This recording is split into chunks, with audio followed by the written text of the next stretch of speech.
নষ্ট হইও না বাপ। ইসলামের জন্য লড়বে কে বাপ? ক মুরব্বীরা তো চলে যাবে বাপ।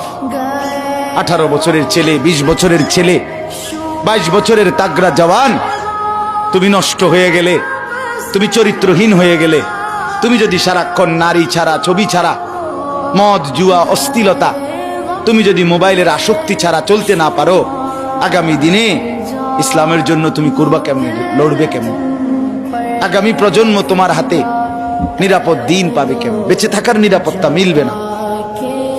বেঁচে থাকা 53 বছর বাংলাদেশের বয়স, 53 বছরের সমাজে বেনামাজির সংখ্যা যদি এত বেশি হয়, 53 বছরের ভিতরে মোবাইলে আসক্ত যুবকের সংখ্যা যদি এত বেশি হয়, 53 বছরের ভিতরে বেপর্দা নারীর পরিমাণ যদি এত বেশি হয়, এত মসজিদ মাদ্রাসা চারদিকে থাকার পরেও যদি এই মসজিদ মাদ্রাসা ষড়যন্ত্রের কারণে কমে যায়,